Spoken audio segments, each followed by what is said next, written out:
Recording in progress. Shalom, selamat pagi untuk kita semua, selamat hari Minggu. Puji nama Tuhan, hari ini kita boleh mendapati kembali hari perhentian yang Tuhan sudah sediakan untuk kita. Apakah cuacanya mendung dan dingin seperti di Jogja sekarang, atau mungkin cerah di Kupang atau di tempat lain, di Jakarta mungkin? Tetap hati kita bersukacita karena kebenaran firman Tuhan adalah Tuhan mengasihi kita.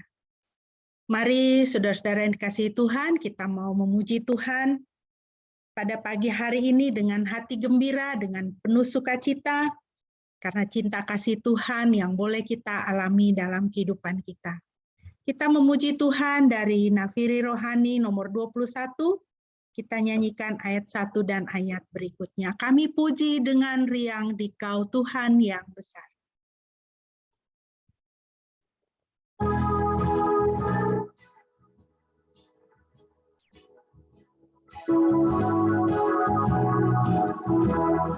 Kami puji dengan riang Dikau Tuhan yang besar, bagai bunga terima siang, hati kami pun mekar, kabut dosa dan derita, kebimbangan telah lenyap, sumber suka yang abadi, beri sinar-Mu menyerap.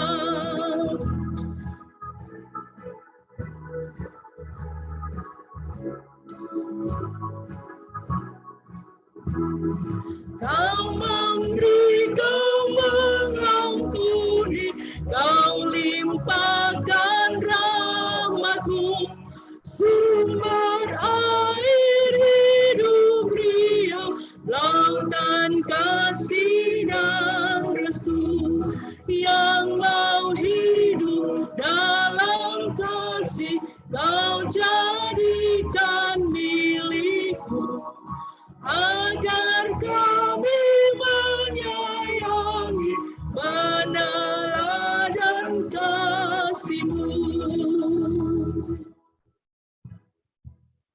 Mari saudara, kita akan menghabiskan ibadah kita pada pagi hari ini. Ibadah kita pada pagi hari ini hanya boleh jadi di dalam nama Tuhan Tritunggal yang Kudus, Bapa, Putra, dan Roh Kudus. Kasih karunia-Nya menyertai kita sekalian. Haleluya.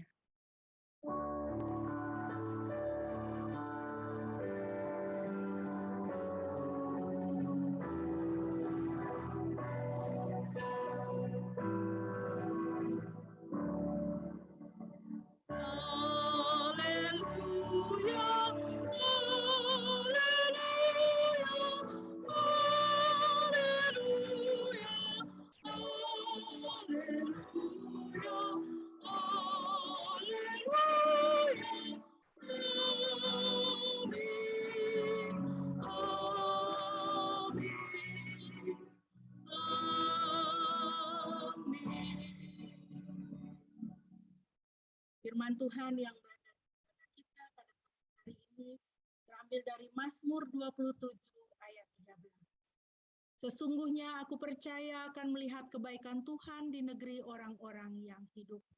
Haleluya, puji nama Tuhan. Saudara, di dalam kehidupan kita, biarlah kita senantiasa mengingat akan firman Tuhan ini, bahwa apapun yang akan kita alami ataupun yang sedang kita alami saat ini, kita akan melihat kebaikan Tuhan. Dan kebaikan Tuhan menyertai seluruh kehidupan kita. Mari kita terus memuji Tuhan, saudara. Kita kembali menaikkan pujian dari Nafiri Rohani 21, kita nyanyikan ayat 3 dan ayat yang keempat. Kita memuji Tuhan dan menyembah Dia karena Dia baik. Semuanya yang Kau cipta memantulkan kasih-Mu.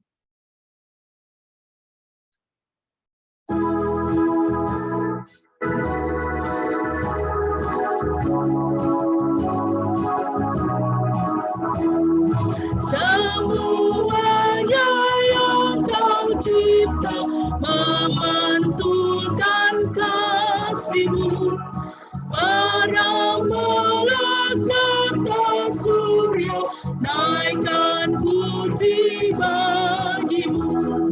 Padang hutan dan samudra, bukit gunung dan lembah, warga satwa bergembira, ngajak kami pun serta.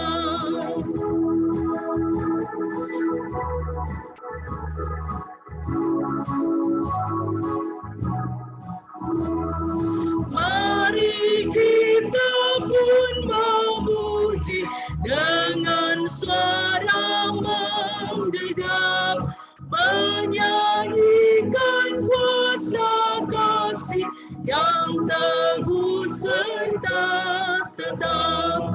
Kita maju dan bernyanyi jaya walau diserang, ikut mengagungkan kasih dalam lagu pemenang. Puji nama Tuhan. Mari saudara, kita adalah orang-orang yang menang oleh karena Kristus. Kita mau terus memuji Dia. Mari kita bermazmur dari Mazmur pasal 5 ayat 2 sampai dengan ayatnya yang ke-8.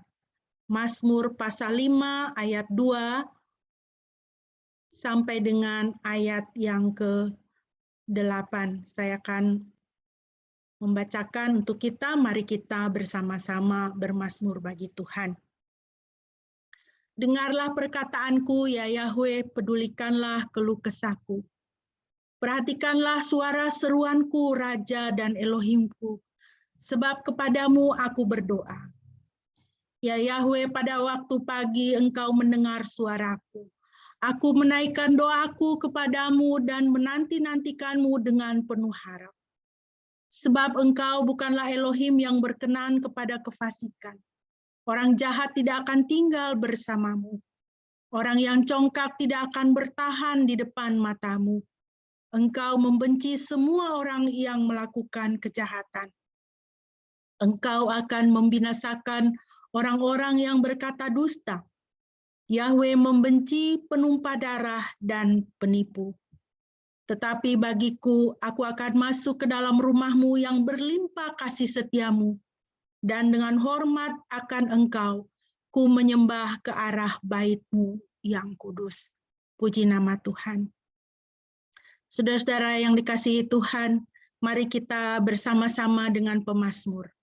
Di dalam ayat yang ke-8, pemazmur mengatakan, aku akan masuk ke dalam rumah-Mu yang berlimpah kasih setia, dan dengan hormat akan Engkau ku menyembah ke arah bait-Mu yang kudus.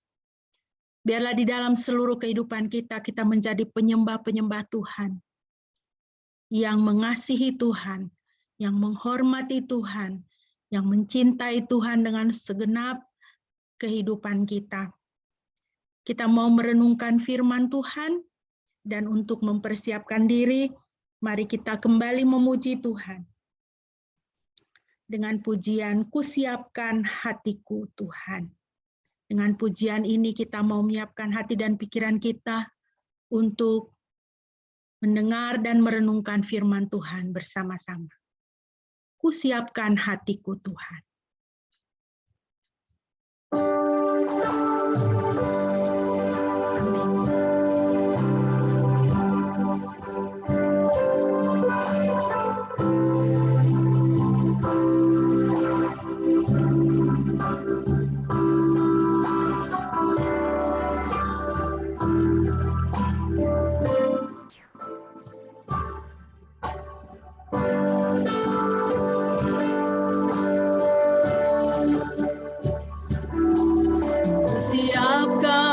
Hatiku Tuhan, untuk dengar firman-Mu saat ini.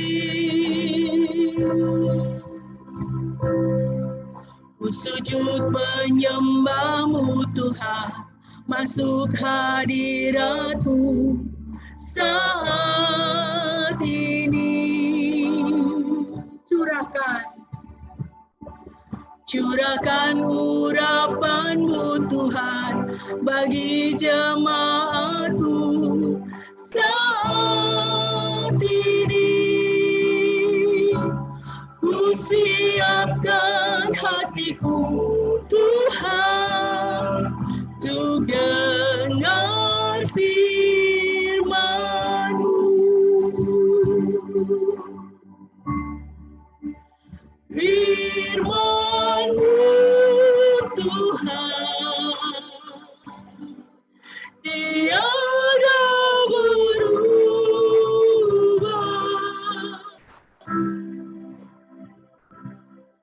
Dahulu, sekarang, selama-lamanya, tiada berubah.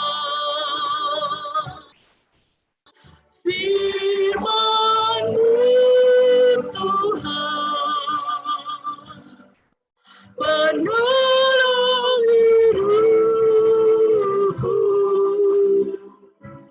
Ku siapkan hatiku Tuhan untuk dengar firman-Mu.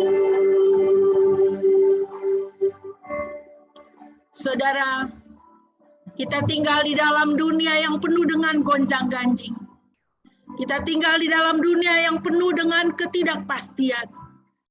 Kita tinggal di dalam dunia yang hari demi hari kita mendengar berita-berita yang negatif. Berita yang bisa membuat hati kita ciut. Banyak sekali perubahan terjadi. Dan perubahan yang terjadi begitu cepat. Sehingga banyak orang menjadi bingung. Banyak orang menjadi khawatir. Banyak orang menjadi takut. Bahkan untuk menatap masa depan. Tetapi satu hal firman Tuhan. Firman Tuhan tidak berubah. Dan firman Tuhan tidak pernah gagal di dalam memelihara kehidupan kita. Saat ini, kita mau masuk hadirat Tuhan, kita mau mengarahkan hati kita kepada firman Tuhan. Biar firman Tuhan menjadi andalan di dalam kehidupan kita, menjadi pegangan kita saat ini. Kusiapkan hatiku Tuhan untuk dengar firman-Mu. Kusiapkan hatiku Tuhan untuk dengar firman-Mu saat ini. Ku sujud menyembah-Mu Tuhan, masuk hadirat-Mu saat ini. Curahkan urapan-Mu Tuhan bagi jemaat-Mu saat ini. Ku siapkan hatiku Tuhan untuk dengar firman-Mu. Amin. Firman-Mu Tuhan, tiada berubah.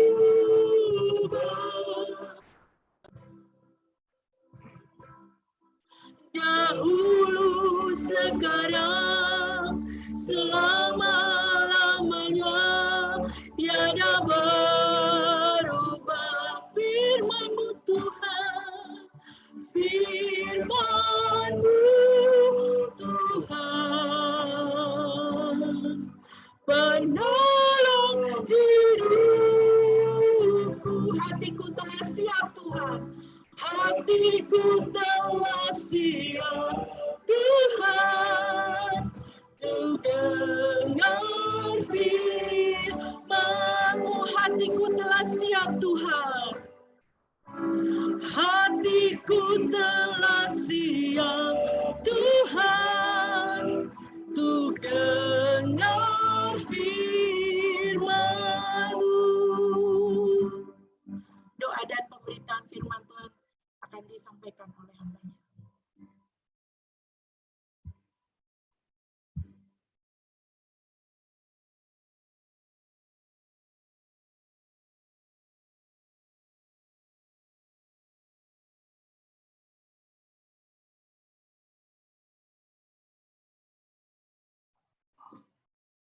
Baik, mari kita berdoa sebelum kita membaca dan merenungkan firman Tuhan.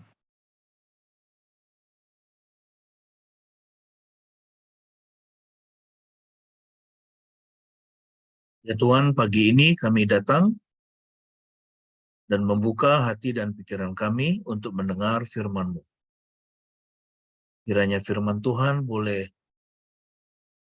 memberikan pencerahan akal budi dan juga menolong kami untuk menjadi penyembah-penyembah Tuhan yang sejati, yang menyembah Tuhan di dalam roh dan kebenaran, yang menyembah Tuhan bukan hanya karena sedang menjalankan kewajiban, tapi yang menyembah Tuhan karena kami mengasihi Engkau dan kami menaruh harap, menaruh iman kami kepadamu,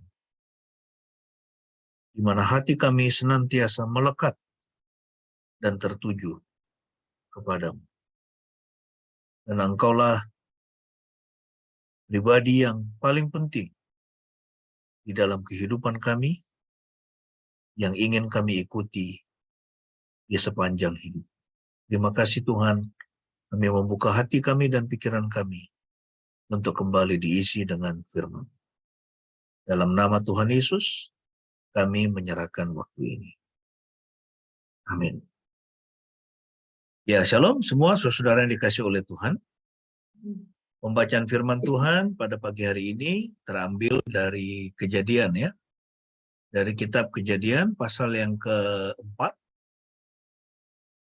Kejadian 4 ayat 1 sampai dengan ayat yang ke 16. Ya, sampai ayat yang ke-16. Kejadian 4 ayat 1 sampai 16 saya akan bacakan untuk kita. Adam bersetubuh dengan Hawa istrinya dan mengandunglah ia, lalu melahirkan Kain. Berkatalah ia, aku telah memperoleh seorang pria dari Yahweh. Dan Hawa melahirkan lagi adik Kain, yaitu Habel. Habel menjadi penjaga domba dan Kain menjadi petani. Terjadilah pada hari-hari terakhir, Kain membawa dari hasil tanah itu suatu persembahan bagi Yahweh. Habel sendiri juga mempersembahkan yang sulung dan yang tambun dari kawanan dombanya. Yahweh berkenan kepada Habel dan persembahannya. Tetapi kepada Kain dan persembahannya, Yahweh tidak berkenan. Maka Kain menjadi sangat gusar dan wajahnya menjadi muram. Yahweh berfirman kepada Kain, mengapa engkau marah dan mengapa mukamu menunduk? Jika engkau melakukan yang baik, apakah engkau tidak diterima? Tetapi jika engkau tidak melakukan yang baik, dosa dan keinginannya sudah mengintai di depan pintu, tetapi engkau harus menguasainya. Kain bercakap-cakap dengan Habel adiknya. Kemudian ketika mereka sedang berada di ladang, Kain bangkit menyerang Habel adiknya dan membunuhnya. Lalu Yahweh berfirman kepada Kain, di manakah Habel adikmu? Dan ia menjawab, aku tidak tahu, apakah aku penjaga adikku? Dia berfirman, apa yang telah engkau perbuat? Suara darah adikmu berteriak kepadaku dari tanah. Maka sekarang engkau terkutuk dan terasingkan dari tanah ini, yaitu tanah yang telah membuka mulut menerima darah saudaramu dari tanganmu. Apabila engkau mengerjakan tanah itu tidak akan lagi memberikan hasil sepenuhnya kepadamu. Engkau akan menjadi orang yang diburu dan mengembara di bumi. Berkatalah Kain kepada Yahweh, hukumanku berat lebih dari yang dapat kutanggung. Sejak hari engkau mengusirku keluar dari tanah ini, dan aku tersembunyi dari wajahmu, menjadi seorang buruan yang mengembara di bumi. Maka setiap orang yang menjumpai aku, ia akan membunuh. Demikian firman Tuhan pada pagi hari ini. Yang berbahagia adalah mereka yang mendengarnya dan melakukannya ya di dalam kehidupannya.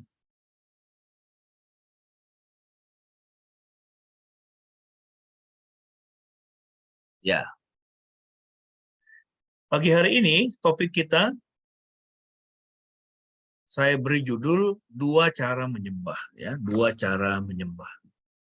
Tadi kita sudah baca di Kejadian 4 ayat 1 sampai 16 ya, dan satu hal yang menarik saudara yang dikasih oleh Tuhan, bahwa kisah Kain dan Habel ini itu sebetulnya menceritakan lahirnya agama ya. Jadi ini adalah dua agama pertama yang ada di dalam dunia ini atau yang muncul di dalam dunia ini ya. Jadi ini menyimbolkan dua agama, yaitu agama Kain dan agama Habel ya. Sebetulnya di dalam dunia ini ada tiga agama. Itu yang pertama, itu tidak bisa kita sebut agama ya, karena itu adalah antiteisme ya. Jadi segala sesuatu yang menolak keberadaan Tuhan ya, tidak mengakui keberadaan Tuhan ya, itu antiteisme. Itu adalah keyakinan yang pertama. Kemudian yang kedua itu adalah agama Kain ya, yang disebut monoteisme formal. Lalu kemudian yang ketiga itu adalah agamanya Habel ya. Nanti kita akan melihat ya apa itu agama Habel ya, yaitu satu bentuk penyembahan atau satu bentuk keyakinan di mana orang tidak hanya menjalankan ritual ya, dia menyembah Tuhan, tetapi dia memberikan hatinya kepada Tuhan ya, dia beriman kepada Tuhan yang menyediakan segala sesuatu ya. Ini adalah bagian firman Tuhan yang penting untuk kita pahami dan untuk selalu kita renungkan, karena bagian firman Tuhan ini itu menggambarkan kemudian nanti seperti apa manusia menjalankan keyakinannya atau menjalankan agama-agamanya di dalam dunia ini. Nah, tadi ada satu ayat firman Tuhan yang penting dari pembacaan kita. Ya, di situ dikatakan Yahweh berkenan kepada Habel dan persembahannya. Ya, tetapi kepada Kain dan persembahannya Yahweh tidak berkenan. Nanti kita akan melihat mengapa hal itu terjadi. Ya, dan ada satu ayat firman Tuhan yang juga penting untuk kita ingat di dalam Ibrani 11 ayat 4. Ya, jadi ini ribuan tahun kemudian. Ya, penulis Ibrani ya, dia mengutip kisah Kain dan Habel. Ya, lalu kemudian dia memberikan makna rohani kepada kita. Ya, mengapa Tuhan ya berkenan kepada kurbannya Habel? Ya, jawabannya adalah karena Habel memberikan persembahannya kepada Tuhan itu ya dengan dasar iman. Ya, jadi oleh iman dikatakan ya, oleh iman Habel telah mempersembahkan kepada Elohim kurban yang lebih baik daripada kurban Kain. Ya, jadi Habel mempersembahkan kurbannya kepada Elohim, kepada Tuhan itu, ya dasarnya adalah iman. Karena dia percaya akan ya, itu kebaikan Tuhan. Dia percaya akan keberadaan Tuhan. Ya, dan dia mengasihi Tuhan. Ya, sehingga dia bisa mempersembahkan, dikatakan kepada Elohim itu kurban yang lebih baik daripada kurban Kain. Ya, lalu kemudian dikatakan di sini, oleh iman ia dinyatakan sebagai orang benar. Ya, dan Elohim berkenan atas persembahannya. Oleh iman ia dinyatakan sebagai orang benar. Ya, jadi dia dinyatakan sebagai orang benar bukan karena apa yang dia lakukan. Ya, karena dia datang kepada Tuhan lalu memberikan persembahan, ya sama-sama. Ya, Kain juga memberikan persembahan, tetapi dia tidak dinyatakan sebagai orang benar. Kenapa? Karena dia tidak memiliki iman. Ya, dasarnya bukan karena iman. Ya. Nah, itu beda dengan Habel ya. Oleh iman ia dinyatakan sebagai orang benar dan Elohim berkenan atas persembahannya. Dan bukan hanya itu, ketika dia dibunuh oleh adiknya, itu oleh kakaknya Kain, ya dikatakan oleh iman pula ia masih berbicara sekalipun ia sudah mati. Oleh iman pula ia masih berbicara, ia masih berseru dari dalam tanah, darahnya berseru kepada Tuhan. Ya sekalipun ia sudah mati. Ya, jadi kira-kira kalau kita lihat kisah yang sekarang ini terjadi di Indonesia itu Yosua itu ya, Yosua Huta Barat itu. Ya, darahnya masih berseru kepada Tuhan, menuntut balas. Ya, kenapa aku dibunuh? Kenapa aku diperlakukan seperti ini? Ya, sehingga kemudian Tuhan bukakan semua. Kadang-kadang ada yang orang benar dibunuh, ya tapi sepertinya kemudian kasus hukumnya tidak kedengaran, ya tidak kelihatan juga. Sepertinya pelakunya bebas, tapi nggak ada yang bisa bebas, ya karena di hadapan pengadilan Tuhan segala sesuatunya akan dibuka. Nah kita lihat ya kurban yang dipersembahkan Habel. Ya. Tadi di situ di dalam Ibrani tadi dikatakan karena iman ya. Habel memberikan kepada Tuhan persembahan yang lebih baik daripada yang dilakukan oleh lain. Ya, dia memberikan persembahan yang lebih baik. Kalau kita melihat dalam kejadian yang ketiga, di situ kita menemukan kisah Adam dan Hawa ya, manusia pertama. Ya, manusia pertama Adam ya juga termasuk Hawa bukan teladan iman, ya toh. Mereka itu bukan atau tidak menjadi teladan iman, tetapi mereka menjadi teladan contoh dari ketidakpercayaan. Ya, bukan hanya contoh dari ketidakpercayaan, tapi contoh dari pemberontakan, ya, memberontak melawan firman Tuhan. Karena Tuhan sudah memerintahkan mereka tidak boleh makan buah yang dari pohon yang ada di tengah taman, buah pengetahuan yang baik dan jahat. Ya, tapi yang terjadi kemudian karena godaan iblis, ya Hawa juga kemudian ada meragukan firman Tuhan dan melanggar firman Tuhan. Hasilnya apa? Ya mereka diusir dari Taman Eden dan mereka berada di luar dari hadirat Tuhan. Ya keduanya diusir dari Taman Eden. Ya. Taman Eden itu adalah perlambang dari living in the presence of God. Taman Eden itu perlambang dari hidup di hadapan hadirat Tuhan. Dan itu sama seperti tanah perjanjian bagi bangsa Israel. Ya, itu tanah Kanaan. Itu sesungguhnya makna rohani dari tanah itu. It's not about physical land. Bukan mengenai tanah secara fisik. Tapi tanah secara rohani. Ya. Dimanapun kita berada, di bumi ini, ya, itu selama kita berada di atas tanah atau di atas area yang hanya bersifat fisik, kita tidak akan mengalami damai sejahtera. Kita tidak akan mengalami hadirat Tuhan. Sebelum kita terhubung dengan Tuhan secara pribadi. Sebelum hati kita, hidup kita serahkan kepada Dia. Ya, tapi dimanapun kita berada, dalam kondisi apapun ya, tadi di dalam pembukaan tadi Ibu Pendeta itu menjelaskan dunia ini sekarang sedang mengalami kegoncangan yang luar biasa. Ya.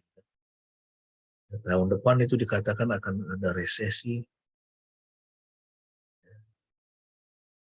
Sudah mulai banyak kelaparan di Somalia, sudah jutaan orang kelaparan. Perang Rusia, Ukraina kita tidak tahu dia akan kemana. Kemarin itu jembatan Crimea menghubungkan Crimea dengan Rusia udah diledakkan sehingga tidak bisa lagi dipakai. Dan Putin sudah berulang kali mengisahkan itu menginfokan bahwa ya, dia akan menggunakan nuklir kalau dia merasa terancam. Kita tidak tahu dunia ini akan bagaimana. Tapi sepertinya akan ada sesuatu yang besar akan terjadi. Kita perlu banyak berdoa. Tapi sekarang pertanyaannya, apakah the majority of people on this planet, on this earth, ya, apakah mayoritas orang manusia yang tinggal di hadapan di bumi ini mereka sudah hidup di dalam hadirat Tuhan? Kalau jawabannya adalah mayoritas tidak hidup di hadapan hadirat Tuhan, tidak menjalankan yang benar, tidak mengasihi Tuhan, tidak beribadah dengan benar kepada Tuhan, jangan heran kalau Tuhan membiarkan dunia ini mengalami kekacauan dan akan terus bereskalasi. Ya, seperti Kain dan itu seperti Adam dan Hawa yang diusir dari Eden dan berada di luar dari hadirat Tuhan. Ya, karena mereka dianggap itu melawan, ya, karena mereka melawan firman Tuhan. Nah, sekarang kita akan melihat di luar Taman Eden, kemudian Adam dan Hawa memiliki dua anak, Kain dan Habel. Nah, kalau kita memperhatikan Kain dan Habel ini, keduanya tidak memiliki pengalaman pribadi dengan Tuhan. Ya, bagaimana Tuhan berbicara secara pribadi, ya, seperti yang dialami oleh Adam dan Hawa, di mana Tuhan berjalan-jalan dan itu seperti teman saja, mereka bisa berkomunikasi dengan Tuhan. Ya, Kain dan Habel ini, mereka tidak memiliki pengalaman pribadi tinggal di Eden dan berjalan bersama dengan Tuhan. Ya. Yang terjadi tentu bahwa Adam dan Hawa menceritakan kepada mereka bahwa dulunya kami tinggal di Taman Eden. Sampai kemudian ya kami berdua melawan Tuhan, akhirnya kita diusir dari Taman Eden. Ya, karena Tuhan Yesus belum datang, ya, penebus itu belum hadir. Ya, jadi mereka harus dikeluarkan dari Taman Eden supaya tidak makan dari buah pohon kehidupan dan hidup selama-lamanya di dalam dosa. Nah, jadi Kain dan Habel ini mereka tidak punya pengalaman pribadi yang dekat dengan Tuhan. Tetapi keduanya ini, mereka ini masih menyembah Tuhan. Mereka masih ya sosok orang yang menyembah Tuhan. Ya, mengakui bahwa Tuhan itu ada. Berdasarkan apa? Berdasarkan yang diceritakan oleh kedua orang tua mereka, Kain dan itu Adam dan Hawa. Ya, mereka ini masih penyembah. Ya, ini sama seperti kalau kita perhatikan dalam dunia ini, saudara, ya, manusia itu dalam berbagai bentuknya. Ya, mereka adalah penyembah-penyembah sosok ilah-ilah atau dewa-dewa, ya, yang mereka anggap sebagai pencipta atau mereka anggap itu sebagai dewa yang tertinggi. Ya, kalau di Tiongkok itu, ya, itu waktu misionari Matthew Ricci, itu kalau tidak salah, ya, datang ke sana, mereka sudah menyembah sosok yang namanya Sang Ti atau Tien, ya, sosok pencipta, ya. Tapi ini adalah Tuhan yang tidak mereka kenal. Ya, juga kita lihat itu bangsa-bangsa Filistin, orang-orang Kanaan, yaitu mereka menyembah berbagai macam dewa karena ya itu mereka menyadari ada kekuatan di dalam alam semesta ini, ada ilah-ilah, ya, ada dewa-dewa atau ada satu sosok Tuhan yang menciptakan segala sesuatu. Jadi sama seperti Kain dan Habel, mereka itu masih penyembah. Ya, tapi yang mereka sembah itu adalah sosok Tuhan yang tidak mereka kenal. Ya, makanya agama itu kan sebetulnya kan artinya kan tidak kacau, ya, dalam bahasa Arab. Ya, dan agama itu adalah usaha manusia untuk mencapai Tuhan. Usaha manusia untuk mencapai Tuhan. Ya, dan itu berbeda dengan kekristenan, ya. Itu kekristenan itu pada hakikatnya adalah karena Tuhan itu karena manusia tidak mungkin bisa mencapai Tuhan yang tidak kelihatan, ya, yang Maha Kudus itu, maka dia datang di dalam Yesus dan itu memperkenalkan dirinya, menyatakan dirinya kepada kita. Dan sebelum kepada Yesus, dia datang memperkenalkan dirinya kepada siapa? Nabi Musa. kepada bangsa Israel. Dia menceritakan perbuatannya. Dia memperlihatkan kuasanya, membebaskan orang Israel. Dan semua yang kita bisa lihat di dalam perjanjian lama. Jadi itu kekristenan itu adalah intinya oleh karena kita tidak mungkin bisa mencapai Tuhan. Tuhan turun dari tahtanya di dalam Kristus, dan dia datang ke dalam dunia kita, dia memperkenalkan dirinya. Dia memperlihatkan diri.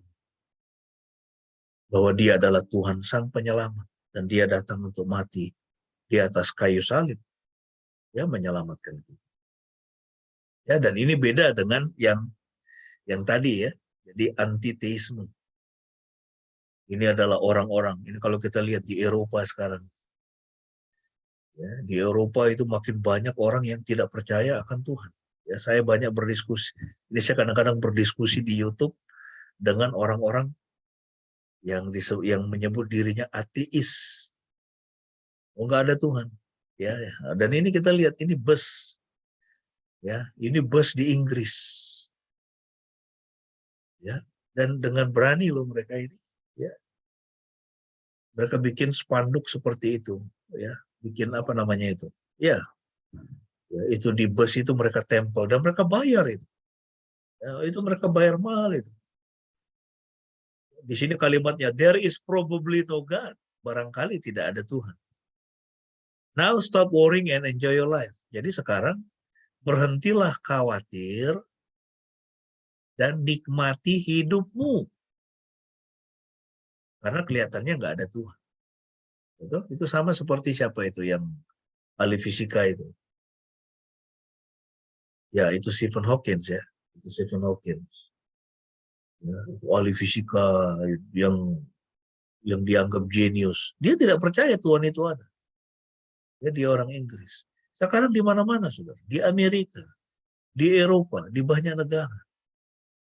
Ya, semakin banyak orang tidak percaya dengan Tuhan. Tidak percaya keberadaan Tuhan. Tidak percaya hukum-hukum Tuhan. Tidak lagi percaya kepada Alkitab. Bahkan di banyak-banyak sekolah, jadi itu di Amerika sekolah negeri, itu malah dilarang baca Alkitab. Justru kekristenan itu dimusuhi. Ini yang terjadi. Saya ingat dulu saya pernah 6 bulan ya di Inggris itu. Saya perhatikan gereja-gereja itu, Metodis, Anglikan, ya, bisa menampung sampai 3.000, 5.000 jemaat. Tapi yang hadir itu paling cuma ibadah minggu paling cuma 100 orang. Orang-orang yang sangat tua itu hampir-hampir mati semua itu orang. Saya sampai pikir anak mudanya kemana ini? Kalau dulu gereja bisa dibangun segede ini kan itu artinya dulu orang datang ke gereja, benar nggak? Dan pasti ibadahnya berkali-kali. Akhirnya yang terjadi di Inggris itu gereja dijual. Tidak lagi dianggap perlu. Kristen tidak lagi dianggap perlu. Orang makin banyak menjadi ateis. Ya, sehingga jangan heran kemudian apa? Tuhan mengizinkan ya terjadi kekacauan. Ya, Inggris sekarang sudah mulai kacau, Eropa krisis energi, harga-harga makanan luar biasa mahal. Ya, anak-anak sekolah sampai makan permen karet, itu bukan permen karet ya. Itu kelihatannya permen karet begitu untuk memanipulasi otaknya seolah-olah dia sudah makan ya. Itu mirip-mirip seperti di timur sana itu ya, karena mereka kekurangan makan ya, mereka menggigitin itu sirip pinang. Jadi untuk memanipulasi otaknya seolah-olah mereka itu sudah makan. Jadi ketika Tuhan itu disingkirkan dari kehidupan manusia, apa yang terjadi? Dia mengizinkan kekacauan ya terjadi di dalam kehidupan manusia. Pengkhotbah 3 ayat 11 mengatakan, Ia telah menjadikan segala sesuatu indah pada saatnya. Dia juga telah memberikan kekekalan di dalam hati mereka, sehingga tidak seorang pun dapat memahami pekerjaan yang telah Elohim perbuat dari awal sampai akhir. Ya, Pengkhotbah 3 ayat 11 itu mengatakan bahwa Tuhan menaruh ya atau memberikan sense of eternity ya, memberikan ya itu rasa ya pemahaman bahwa ada kekekalan, bahwa ada sesuatu yang kekal, bahwa setelah kita mati ini itu ya, itu kematian itu bukan akhir segala-galanya. Kematian justru pintu menuju kekekalan. Ya, nah sekarang pertanyaannya kekekalannya itu di mana? Ya, di surga atau di neraka? Tuhan memberikan kekekalan di hati manusia. Nah, sekarang kita akan melihat ya kurban yang dipersembahkan Habel. Ada 2 kurban kepada Tuhan, ya, Kain. Kalau kita membaca di dalam Kejadian 4 ayat 3 dikatakan, terjadilah pada hari-hari terakhir Kain membawa dari hasil tanah itu suatu persembahan bagi Yahweh. Ya, di ayat sebelumnya dikatakan Kain itu adalah seorang apa? Dia petani. Ya, dia membawa hasil tanah ya, berarti ya buah-buahan mungkin sayur-sayuran itu yang dibawa dipersembahkan kepada Yahweh. Habel karena dia adalah seorang peternak, ya Alkitab mengatakan Habel mempersembahkan yang sulung, kemudian dan yang tambun dari kawanan dombanya. Nah, kalau kita melihat itu pada bagian ini, ya apa yang dipersembahkan oleh Kain dan Habel ini sebetulnya bukan sebuah kurban untuk penebusan dosa. Bukan karena mereka berdosa lalu memberikan kurban kepada Tuhan ya sebagai itu pernyataan minta ampun dan supaya Tuhan mengampuni dosa, tidak. Tapi yang mereka berikan ini apa? Yang mereka berikan ini adalah kurban ucapan syukur. Ya, karena Tuhan sudah memberkati pekerjaan Kain sebagai petani, karena Tuhan sudah memberkati pekerjaan Habel sebagai peternak. Jadi yang diberikan oleh kedua orang ini adalah kurban ucapan syukur. Bahwa kemudian Tuhan menerima kurbannya Habel, bukan karena dia memberikan domba atau kambing, bukan. Tapi itu menyangkut pada apa yang dia berikan. Nanti kita akan melihat. Di sini dikatakan yang sulung dan yang tambun. Yang sulung dan yang tambun. Artinya apa? Dia memberikan kurban yang terbaik. Ya, dia memberikan kurban yang terbaik, yang gemuk. Ya, ini kan biasanya kan orang itu banyak yang terjadi apa? Ini yang kurus-kurus buat mula, yang gemuk buat saya. Yang baik untuk saya, yang jelek-jelek buat kamu. Ya, itu juga gambaran sering itu kan. Itu gereja, kemudian memberikan persembahan, uangnya udah lecek, ya toh, udah kumal begitu, baru dimasukkan ke dalam kantong persembahan. Bagaimana kita? Yaitu bagaimana orang kepada sosok Tuhan yang memberikan kehidupan dan yang memberikan semua yang dia miliki. Sebetulnya itu kan punya Tuhan. Tapi dia memberikan seperti itu. Dia tidak memberikan yang terbaik seperti yang dilakukan oleh Habel. Ya. Sehingga kalau kita tadi merujuk kepada Ibrani tadi, dikatakan oleh iman Habel telah mempersembahkan kepada Elohim kurban yang lebih baik daripada kurban Kain. Karena dia beriman kepada Tuhan. Dia memberikan yang tambun. Domba atau kambing yang tambun. Yang bagus. Sehingga keputusan Tuhan, Yahweh berkenan kepada Habel dan persembahannya, tetapi kepada Kain dan persembahannya, Yahweh tidak berkenan. Ya, ini gambarannya. Kain mempersembahkan sebagian. Hanya dikatakan Kain mempersembahkan sebagian dari hasil tanah itu. kepada Tuhan sebagai korban persembahan. Jadi di sini Kain itu memberikan apa? Persembahan yang biasa. Ya kan? Ini sekarang pertanyaannya, kalau kita kepada orang yang kita kasihi, ya, itu kepada orang yang sangat kita muliakan, apakah wajar kalau kita memberikan, ya, itu persembahan yang biasa-biasa? Atau justru kita termotivasi untuk memberikan yang terbaik? Kain persembahannya itu biasa. Dan ini beda ya, ini dari terjemahan LAI. Habel mempersembahkan korban persembahan dari anak sulung kambing domba, yakni lemak-lemaknya. Maka Tuhan mengindahkan Habel dan korban persembahannya itu. Habel, dia memberikan persembahan yang terbaik. Habel memberikan yang terbaik kepada Tuhan. Karena dia menghormati Tuhan. Karena dia beriman kepada Tuhan.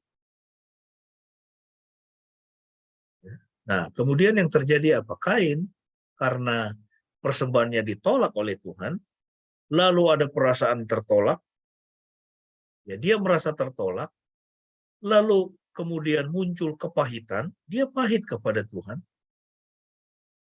dia pahit, kemudian ada muncul apa? Orang yang dikuasai oleh roh penolakan dan kepahitan itu, dia merasa tidak dikasihi, dia merasa tidak diterima, padahal itu adalah kesalahannya sendiri. Lalu kemudian muncul apa? Iri hati. Ya, iri hati. Coba kita lihat hidup kita ini. Waktu kita melihat orang lain yang lebih kaya, yang lebih pintar, yang lebih cantik dari kita, ya, apakah kita masih bisa tetap bersyukur kepada Tuhan bahwa Dia menjadikan kita sebagai adanya kita, dan masih bisa tetap mengasihi Tuhan, mengasihi orang itu yang diberikan lebih banyak, lebih baik daripada kita menurut ukuran dunia, dan tetap mengasihi hidup kita, mengasihi diri kita. Atau justru yang terjadi seperti Kain ini, ya, kita merasa tertolak, kita pahit kepada Tuhan, kemudian kita iri hati kepada orang lain. Ya, seringkali kita lupa ya bahwa orang yang diberi banyak, semakin banyak orang diberi, semakin banyak dia dituntut, betul enggak? Orang yang diberikan kejeniusan, kecerdasan yang luar biasa, juga semakin banyak dituntut dari dia. Orang yang diberikan Tuhan lebih banyak uang, lebih banyak kekayaan, semakin banyak dituntut dari dia. Dia harus lebih banyak memberi. Kalau dia tidak melakukan itu, ya, maka uang itu, kekayaannya akan menjadi racun untuk dirinya dan untuk keluarganya, untuk keturunan.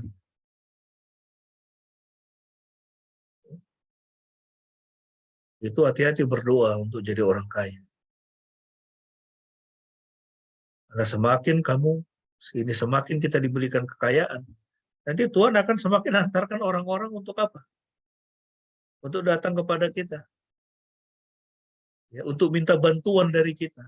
Nah, kita siap nggak?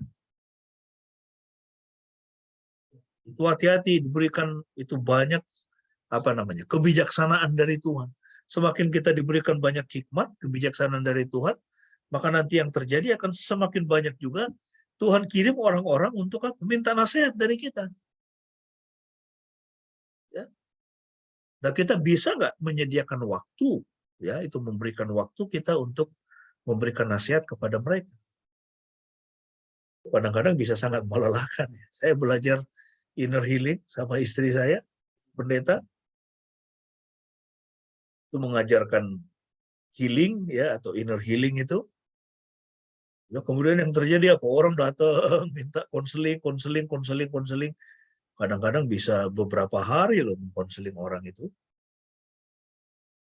Ya, karena persoalannya banyak, waktu kita banyak terbuang.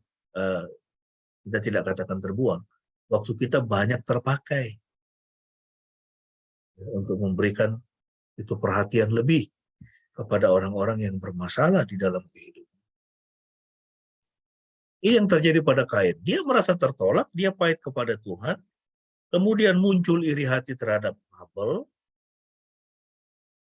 ya, dan di dalam perasaan tidak dikasihi, itu penolakan, kepahitan, dan iri hati itu kemudian dosanya semakin dalam. Dia membunuh adiknya, padahal Tuhan sudah memberikan peringatan kepada dia, hati-hati, Kain, hati-hati. Kenapa ini mukamu muram? Kenapa wajahmu tertunduk? Ingat, dosa ini sudah berdiri di depan pintu, dia sangat berkuasa, tetapi kau harus menguasainya. Tapi Kain, dia tidak bisa menguasainya. Ya, itu kan sama seperti itu Verdi Sambo itu kan. Dia bilang apa? Itu kemarin itu waktu dia di depan kejaksaan itu, sebelum dimasukkan dia ke Barakuda atau apa itu ya, untuk ini. Itu dia mengatakan dia sangat emosi hingga dia membunuh Yosua. Dia sangat emosi. Nah, jadi hati-hati. Ya, kita harus bisa mengendalikan emosi kita. Kita harus bisa mengendalikan hati kita. Alkitab mengatakan, ya, jagalah hatimu dengan segala kewaspadaan. Karena dari situlah terpancar kehidupan. Hati-hati dengan hati kita. Ya, hati kita ini harus selalu beres ya di hadapan Tuhan. Ya, jangan pernah ada kepahitan kepada Tuhan, juga kepada orang lain, juga kepada diri kita sendiri. Jangan pernah merasa bahwa kita ini tidak dikasihi. Ya, dan jangan iri hati ya kepada siapapun. Oleh karena apa? Tuhan memberikan kepada setiap orang apapun itu.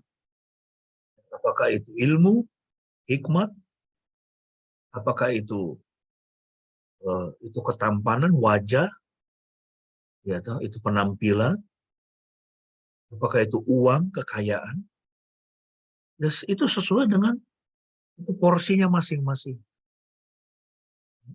Kepada yang diberikan sedikit, dituntut sedikit. Kepada yang diberikan banyak, dituntut lebih banyak.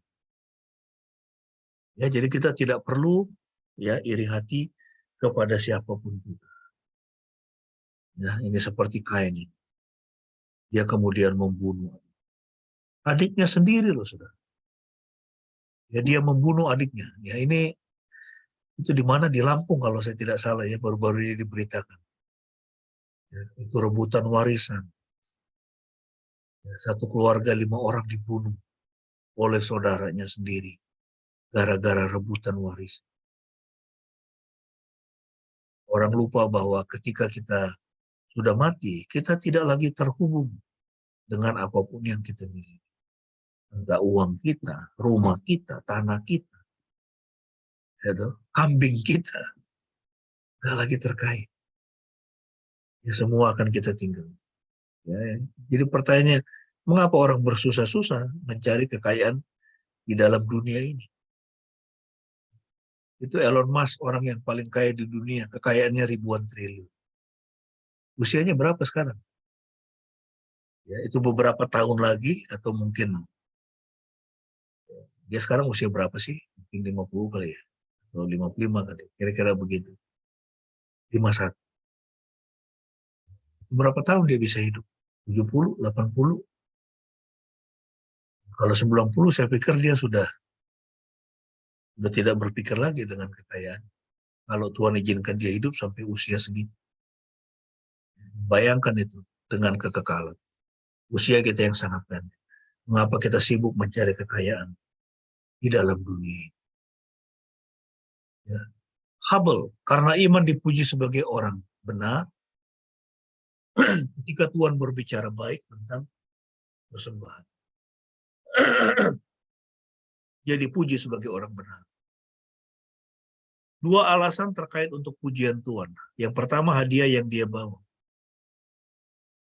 Dia memberikan yang terbaik. Bukan sekedarnya. Ya, dia memberikan yang terbaik. Kemudian apa? Iman. Ya, sikap hati yang dia tunjukkan. Gitu. Orang berpikir kalau saya memberikan banyak kepada Tuhan, nanti buat saya bagaimana?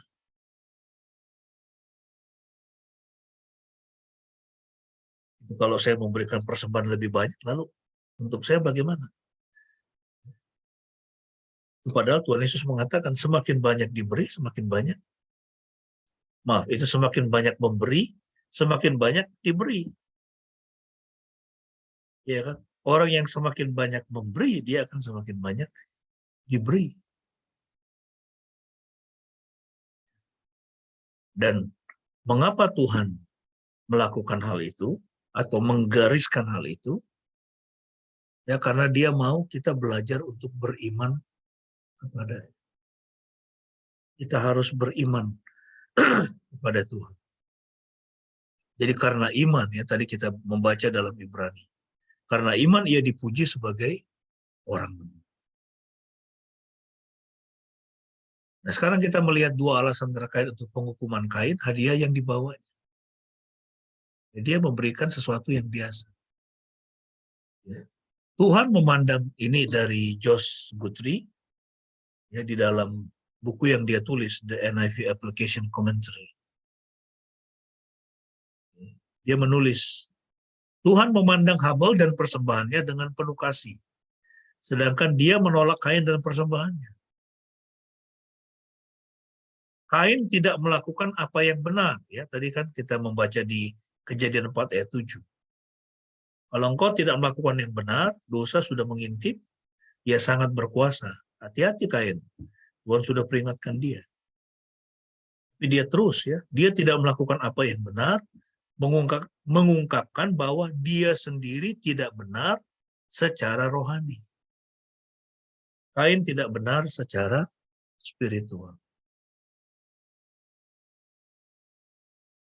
Jadi ada kejahatan di dalam hatinya yang dia wariskan dari Adam dan Hawa. Jadi ini, dua alasan terkait untuk penghukuman Kain. Yang pertama, hadiah yang dibawanya itu adalah sesuatu yang biasa. Dia tidak mengkhususkan apa yang dia miliki untuk dipersembahkan kepada Tuhan. Kemudian apa? Respon yang dia buat. Ya, ketika Tuhan menolak itu persembahannya, yang terjadi bukannya dia bertobat, malah dia menjadi pahit. Ya, dan dia kemudian membunuh adik. Nah, responnya apa di sini kalau kita lihat? Kain menjadi sangat gusar dan wajahnya menjadi muram. Ketika dia ditolak, kemudian apa? Dia menjadi sangat gusar dan wajahnya menjadi muram. Itu pernah nggak kita mengalami seperti ini? Kita ditolak, lalu kemudian kita menjadi gusar dan ya, itu bawaannya marah-marah mulu. Misalnya apa? Ya, kehilangan pekerjaan misalnya. Dipecat dari pekerjaan. Itu bagaimana? Ya kan? Kita itu sering mendengar ya kisah itu karyawan-karyawan dipecat dari pekerjaan, kemudian apa? Dia bunuh bosnya. Ada di Makassar, ada di beberapa tempat. Pecat dari pekerjaan, dia bunuh bosnya. Dia itu dipecat dari pekerjaan, dia menculik anak bosnya. Ada yang apa? Itu diolok-olok sama gurunya misalnya, kemudian dia gantung diri. Ada itu di Gunung Kidul itu ada yang begitu. Itu pokoknya ya apa? Roh kepahitan ya itu dan penolakan itu sangat bahaya sekali.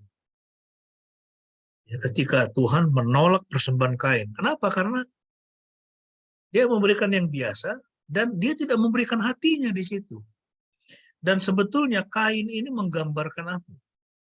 Kain ini menggambarkan kebanyakan dari orang Kristen itu seperti itu kepada Tuhan. Kebanyakan orang Kristen seperti itu kepada Tuhan. Setiap minggu dia datang ke gereja, dia memberikan persembahan, dia mendengarkan khotbah, dia nyanyi di gereja, tapi hatinya tidak tertuju kepada Tuhan. Tidak ada kasih. Tidak ada kasih kepada Tuhan. Tidak ada kasih kepada Tuhan. Memberi yang biasa-biasa. Tidak memberi yang terbaik kepada Tuhan, sehingga apa? Tuhan pun berat untuk memberkati ya, jemaat-jemaat ini, orang-orang ini. Ya, itu di Gunung Kidul saya banyak. Itu mendengar komplain dari pendeta-pendeta seperti itu. Jemaat kami susah. Susah memberi untuk gereja. Kenapa? Itu tidak ada hati kepada Tuhan. Ya, Kain menjadi sangat gusar dan wajahnya menjadi muram. Ya, dan Tuhan ingatkan ini satu hal yang berbahaya. Yahweh berfirman kepada Kain, "Mengapa engkau marah? Mengapa mukamu menunduk? Jika engkau melakukan yang baik, apakah engkau tidak diterima? Jika engkau tidak melakukan yang baik, dosa dan keinginannya sudah mengintai di depan pintu, tetapi engkau harus menguasai." Dia menjadi marah. Tuhan menolak dia marah. Orang gagal ujian, kemudian marah-marah kepada dosen. Ya, tuh. Ini ibu pendeta menceritakan di mana itu kisahnya, di Flores kan? Ya, jadi itu ada anak-anak sekolah yang anak-anak SMA ya, yang tidak lulus ujian, lalu kemudian mereka lakukan apa? Ya, mereka melempari rumah kepala sekolah dengan batu. Tidak lulus ujian, tidak lulus sekolah, harus ngulang. Ya, marah ketika dikoreksi. Bukannya itu waktu untuk introspeksi diri. Nah, ini yang terjadi kepada Kain. Mengapa engkau marah? Mengapa mukamu menunduk? Jika engkau melakukan yang baik, dalam pengertian apa? Kalau engkau memberikan yang terbaik kepada Tuhan, engkau datang kepada Tuhan, kau berikan hatimu. Ya, ketika engkau misalnya ikut kor di gereja, ya, itu kau berikan hatimu di situ. Ya, itu nanti itu jemaat juga nanti akan bisa mendeteksi itu ya. Itu orang-orang yang menyanyi di gereja, ya, di dalam paduan suara, apakah mereka benar-benar mempersembahkan itu untuk Tuhan atau hanya untuk pamer, supaya diketahui bahwa suaranya bagus gitu. Ini juga Kain itu seperti itu. Ya, itulah monoteisme formal. Ya, itulah orang-orang yang menyembah Tuhan hanya tradisi saja. Ya, dan kita lihat dalam dunia ini, di Indonesia juga, lebih banyak yang seperti itu. Ya, beribadah itu hanya tradisi saja, tapi hatinya tidak tertuju kepada Tuhan. Firman Tuhan mengatakan, jika engkau melakukan yang baik, apakah engkau tidak diterima? Ya, kalau kau berikan persembahanmu dengan iman kepadaku, kau percaya akan pemeliharaanku, kau beri yang terbaik kepadaku, bagaimana mungkin aku tidak menerimanya, kata Tuhan. Lihat ya, Alkitab mengatakan apa? Tuhan memandang, Tuhan melihat hati, bukan apa yang di depan mata. Masih ingat nggak Tuhan Yesus memberikan perumpamaan itu? Dia melihat, di bait suci orang-orang kaya datang, masuk, berikan persembahan yang besar. Lalu ada seorang janda miskin, dia memberikan kecil, ya 2 peser. Lalu kemudian Yesus mengatakan, sesungguhnya aku berkata kepadamu, dia bicara kepada para murid, janda itu dia memberi lebih banyak daripada orang-orang kaya itu. Karena dia memberikan dari kekurangan. Dia memberikan seluruh hidupnya. Apakah kita dalam hidup kita sudah memberikan seluruh hidup kita kepada Tuhan? Apakah kita memberikan hati kita kepada Tuhan? Kalau kita memberikan hati kita kepada Tuhan, bagaimana mungkin Tuhan tidak menerimanya? Ya. Firman Tuhan kepada Kain, tetapi jika engkau tidak melakukan yang baik, dosa dan keinginannya sudah mengintai di depan pintu. Bahaya sekali itu, Kain. Kalau engkau tidak melakukan yang baik, ya kan? Itu jedah itu antara si Sambo waktu di Magelang sampai kemudian dia mengeksekusi si Yosua itu kan sebetulnya masih cukup panjang kan itu waktunya. Pasti ada apa namanya? Itu pasti ada apa? Itu pergolakan dalam batin kan? Dalam batin.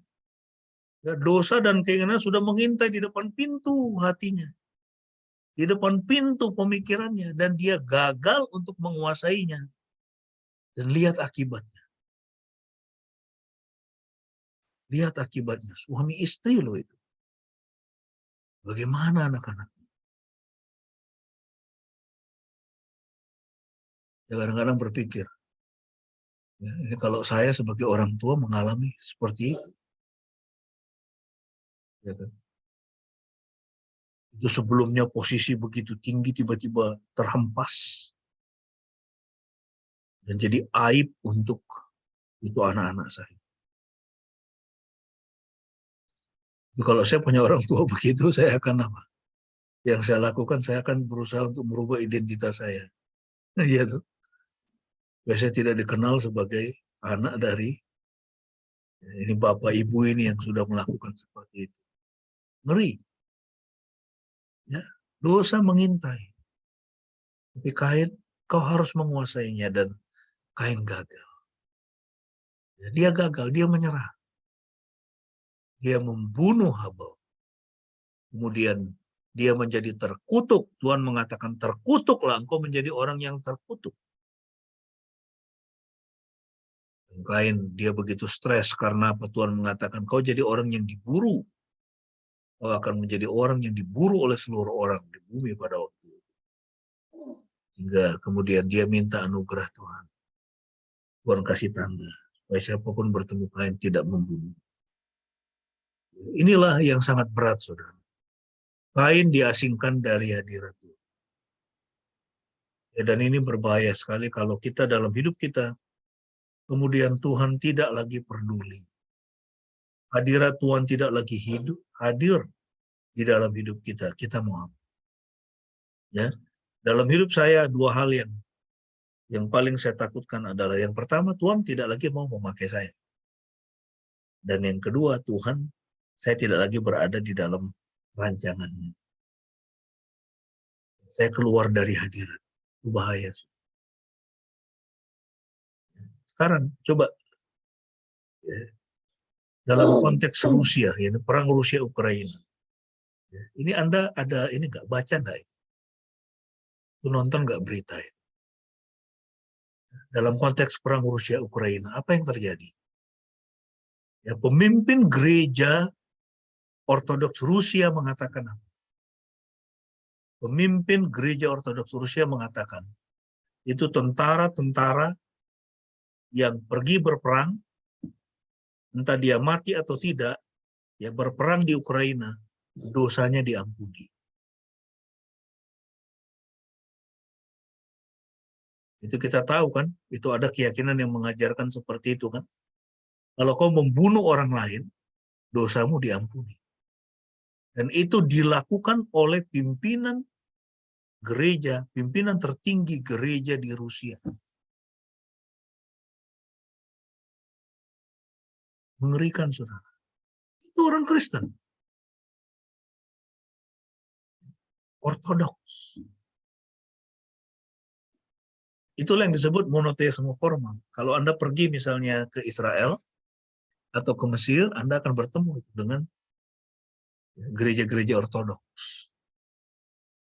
Jadi gerejanya itu, banyak sekali ornamen-ornamen, banyak sekali, dan banyak ritual-ritual.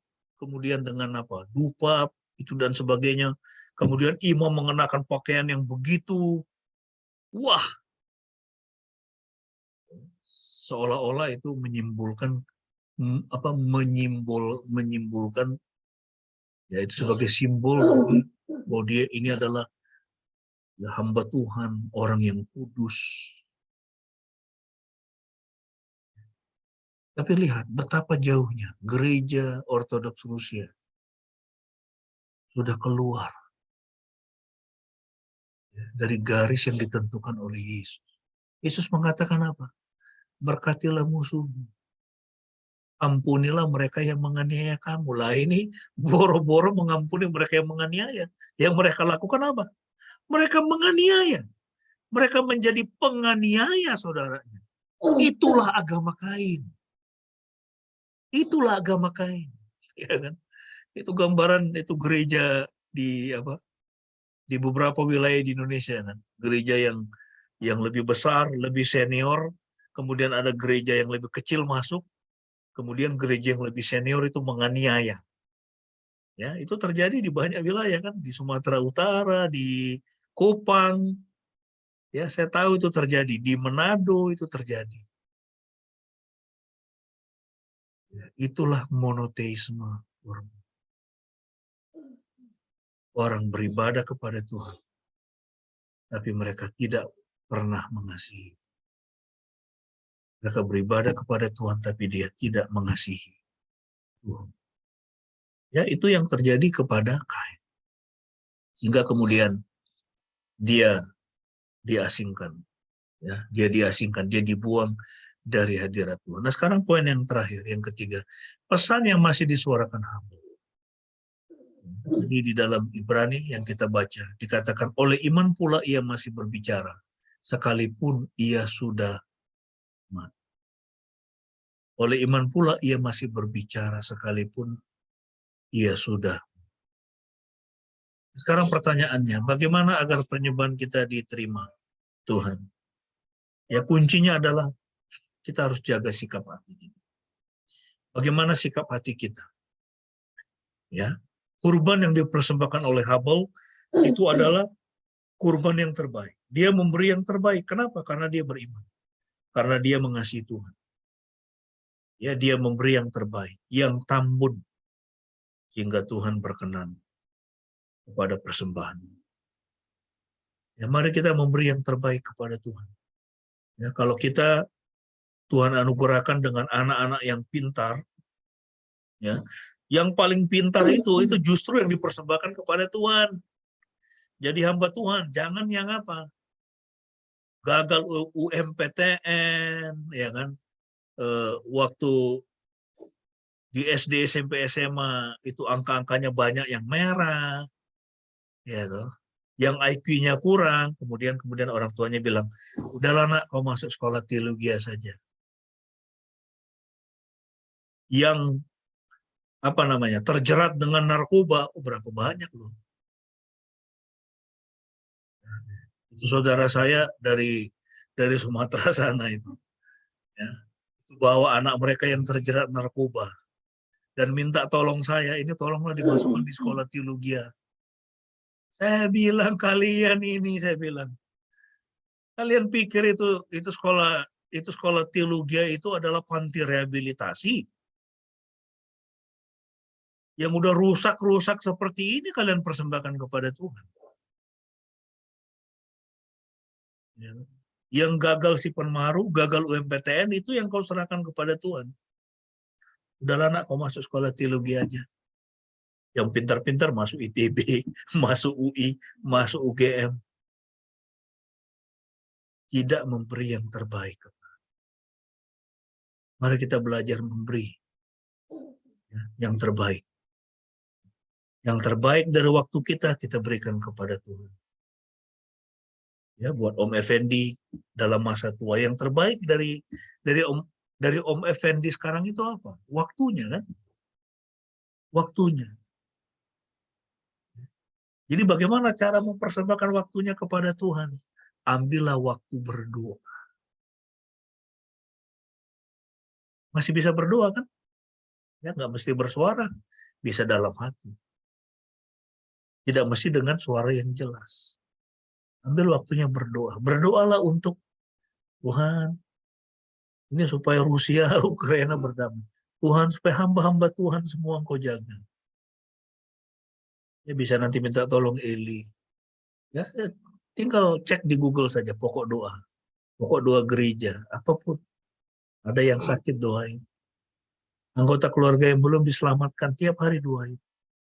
Tuhan doakan adik saya, Tuhan doakan ini keponakan saya, Tuhan doakan cucu saya, supaya mereka mengenal Tuhan, supaya mereka tidak jauh dari Tuhan. Itulah waktu yang terbaik yang bisa dipakai, dipersembahkan untuk Tuhan. Jadi semua hal, totalitas dipersembahkan, bukan hanya uang kita, bukan hanya harta kita, ya pendidikan kita bisa kita pakai, kita persembahkan kepada Tuhan. Waktu kita, ini saya pakai waktu saya untuk mengunjungi jemaat-jemaat ya, di wilayah Gunung Kidul sampai ke Weleri, ya. Kemudian itu mengarahkan bantuan kambing, indigo vera, macam-macam, supaya hidup mereka bisa lebih baik, ya, supaya ekonominya bisa meningkat. Ya, banyak hal bisa kita lakukan. Ya, itu persembahan ya yang terbaik yang Tuhan sudah berikan kepada kita berikan kepada Dia. Jadi bukan hanya soal uang, ya, bukan hanya soal harta kita, ya, waktu kita, pemikiran kita, ya, mulut kita untuk memberitakan Injil. Itu juga bagian dari persembahan kepada Tuhan. Jadi kurban yang dipersembahkan Habel adalah kurban yang terbaik. Sehingga orang yang punya iman ini, dia masih berseru kepada Tuhan. Ya, ia masih berbicara kepada Tuhan ketika ia sudah mati. Bagaimana agar penyembahan kita diterima Tuhan? Ya, juga kita bisa lihat di sini pentingnya kurban darah. Ibrani 9:22 mengatakan, menurut hukum Taurat, hampir segala sesuatu disucikan dengan darah, dan tanpa penumpahan darah tidak ada pengampunan. Jadi kita lihat di sini bahwa tindakan Habel mempersembahkan kurban ini, ya kurban darah ini, ya, domba, kambing itu dari ternaknya itu. Ya, kemudian apa? Tuhan pakai itu. Itu sebetulnya yang dia lakukan tadi saya mengatakan. Ya, mereka ini sebetulnya adalah memberikan kurban ucapan syukur, bukan kurban keselamatan, bukan kurban minta ampun akan dosa mereka kepada Tuhan, tidak. Tapi kurban keselamatan. Maaf, kurban ucapan syukur. Tetapi Tuhan kemudian ya memakai apa yang dilakukan oleh Habel ini menjadi apa? Kurban keselamatan. Ya, iman dia mempersembahkan domba, mempersembahkan ini kambing ini darahnya, kurban darah ini.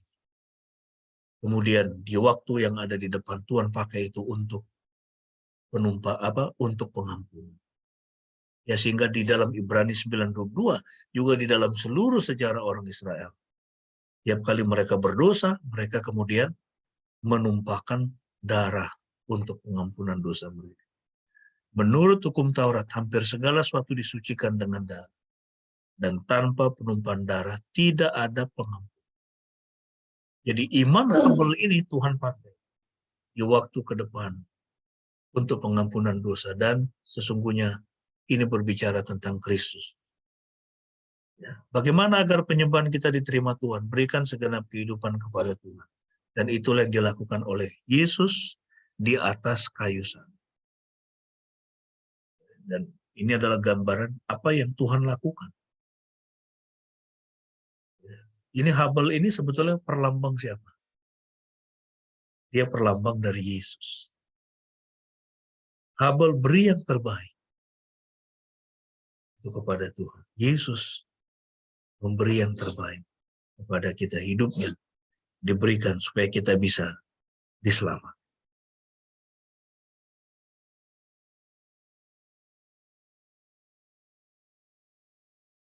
Ya, kita membaca di dalam Ibrani 12:23-24. Tetapi kamu sudah datang ke Gunung Sion, ke kota Elohim yang hidup, ke Yerusalem surgawi, kepada berpuluh-puluh ribu malaikat, kepada jemaat-jemaat sulung yang telah terdaftar di surga, kepada Elohim hakim semua orang, kepada roh orang-orang benar yang telah disempurnakan. Kamu sudah datang. 24. kepada Yesus, pengantara perjanjian baru, dan kepada darah pemercikan yang berbicara tentang hal-hal yang lebih baik daripada darah Habel. Habel ini, ya, dia sebelumnya apa? Dia menumpahkan darah. Maaf, dia menumpahkan darah itu ternak peliharaannya, domba kambing yang dia pelihara. Tapi kemudian apa yang terjadi? Darahnya tertumpah. Dia dibunuh oleh Kain. Padahal dia orang benar. Iya kan? Dia orang benar, tapi dia dibunuh oleh Kain.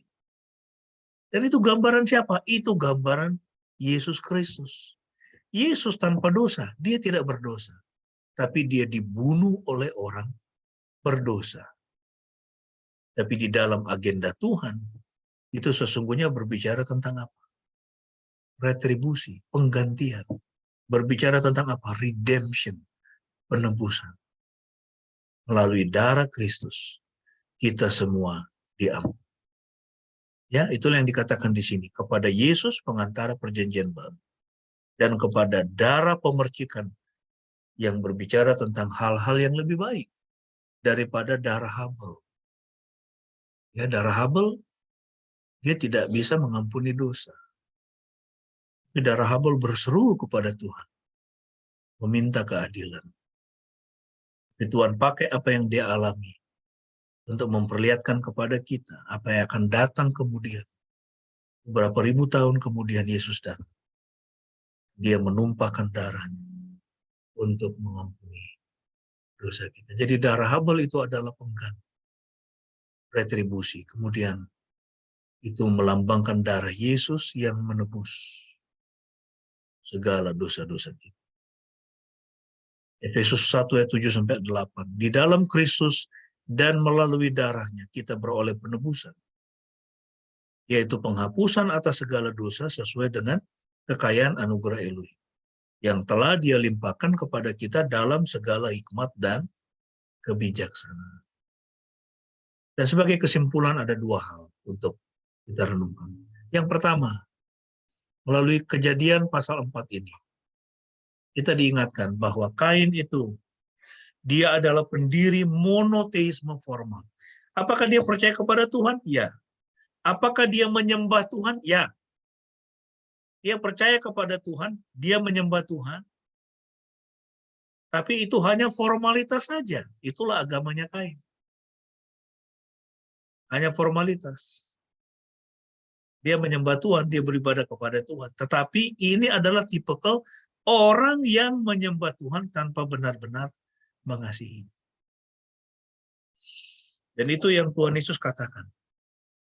Ya, dalam pelayanan, dalam Injil, dia mengatakan apa? Umat ini berseru kepadaku dengan mulutnya. Mereka beribadah kepadaku dengan mulutnya, tetapi apa? Hatinya jauh daripada. Mereka menyembah Tuhan dengan mulutnya, tapi hatinya jauh daripada. Ya, Tuhan tidak mau hati kita jauh kepada Tuhan. Karena apa? Yang dia lihat hati. Ya. Bukan apa yang bisa kita berikan kepada dia. Sementara penyembah yang benar adalah mereka yang mengasihi Tuhan. Ya, dan yang menaruh iman sepenuhnya kepadanya.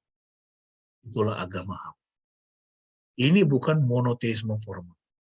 Ini adalah agama Habel. Jadi kita mau ikut yang mana? Kita mau ikut agama Kain atau kita mau ikut agama Habel? Saya percaya kita semua mau ikut agama Habel.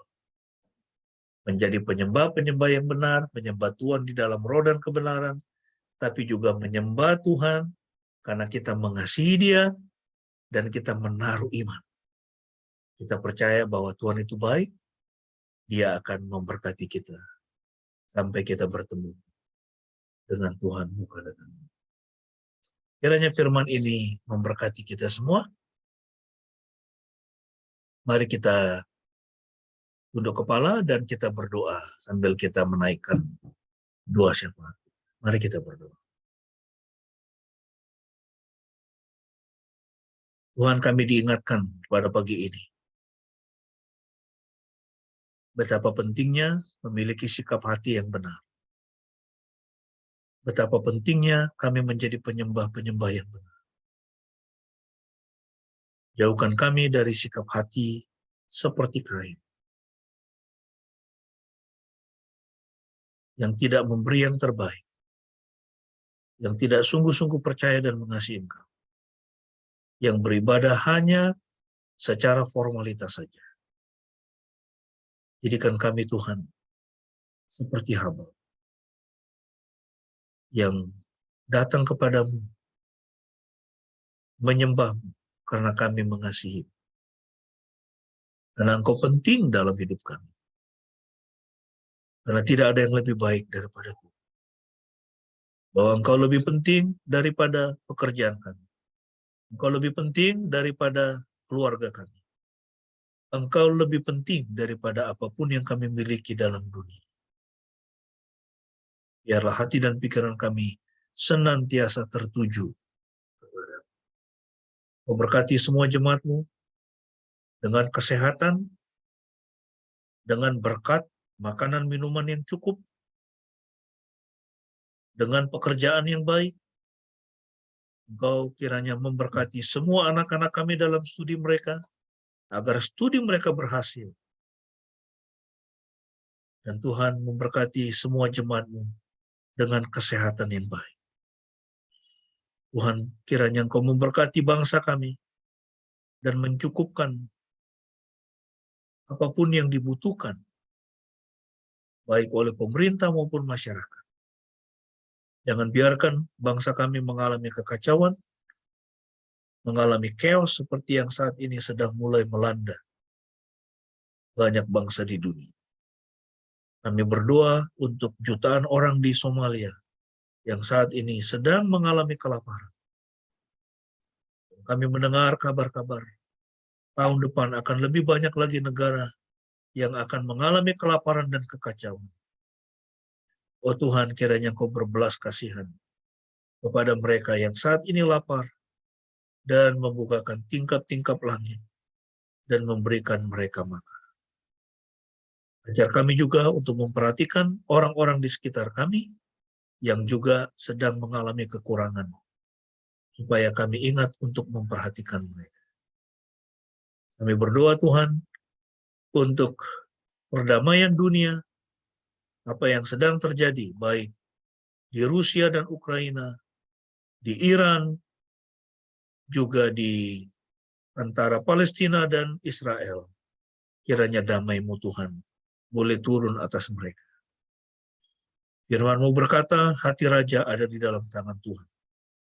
Mari Tuhan, nyatakanlah rancangan-Mu, nyatakanlah kehendak-Mu. Kami tahu bahwa Tuhan Engkau sedang mendidik penduduk dunia ini. Engkau sedang mendidik kami. Jadikan kami penyembah-penyembah Tuhan yang benar. Terima kasih atas firman-Mu. Kami alaskan doa ini dengan doa Bapa kami seperti yang Tuhan Yesus sudah ajarkan. Mari kita naikkan doa Bapa kami bersama-sama. Bapa kami yang di surga, dikuduskanlah nama-Mu, datanglah kerajaan-Mu. Jadilah kehendak-Mu di bumi seperti di surga. Berikanlah kami pada hari ini makanan kami yang secukupnya. Dan ampunilah kami akan kesalahan kami, seperti kami juga mengampuni orang yang bersalah kepada kami. Dan janganlah membawa kami ke dalam pencobaan, tetapi lepaskanlah kami daripada yang jahat. Karena Engkau-lah yang punya kerajaan, dan kuasa, dan kemuliaan, sampai selama-lamanya. Amin. Amin. Tuhan Yesus memberkati.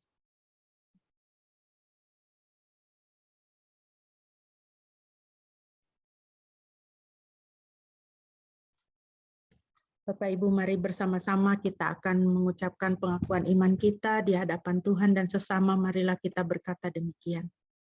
Aku percaya kepada Yahweh Bapa yang Maha Kuasa, Khalik langit dan bumi, dan kepada Yesus Kristus, anaknya yang tunggal Tuhan kita, yang dikandung dari Roh Kudus, lahir dari anak darah Maria, yang menderita sengsara di bawah pemerintahan Pontius Pilatus, disalibkan, mati, dan dikuburkan, turun ke dalam kerajaan maut. Pada hari yang ketiga bangkit pula dari antara orang mati, naik ke surga, duduk di sebelah kanan Yahweh, Bapa yang Maha Kuasa, dan akan datang dari sana untuk menghakimi orang yang hidup dan yang mati.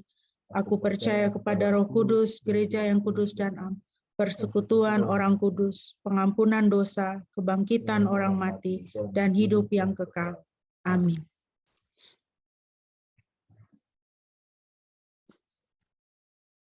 Bapak Ibu, kita akan mengakhiri ibadah kita pada pagi hari ini.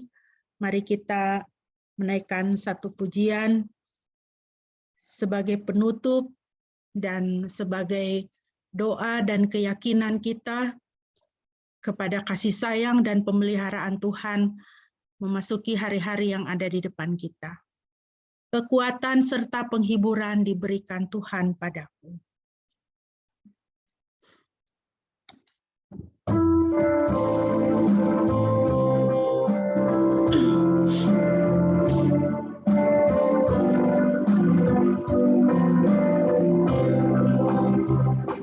Kekuatan serta penghiburan diberikan Tuhan padaku. Tiap hari aku dibimbingnya, tiap jam dihibur hatiku, dan sesuai dengan hikmat Tuhan, ku diberikan apa yang perlu. Suka dan derita bergantian, memperkuat imanku.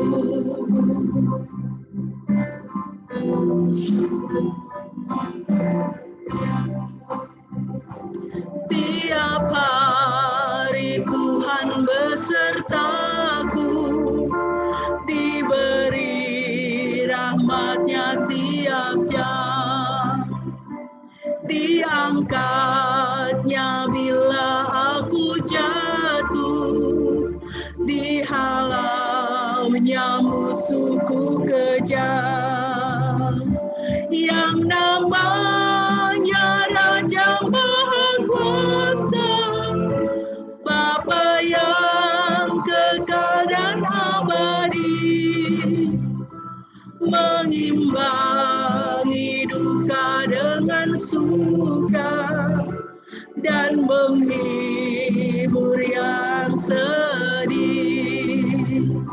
Yang namanya Raja Maha Kuasa, Bapa yang kekal dan abadi, mengimbangi duka dengan suka, dan menghibur yang sedih. Jemaat yang dikasihi Tuhan, terimalah berkat Tuhan.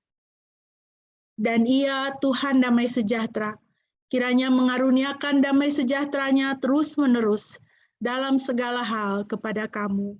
Tuhan menyertai kamu sekalian.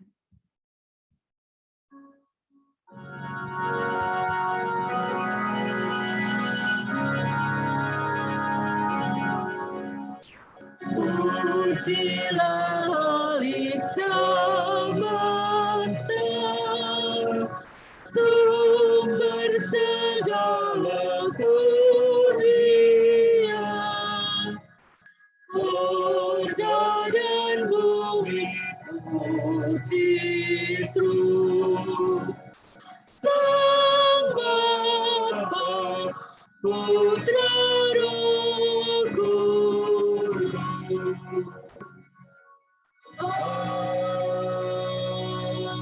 Amin.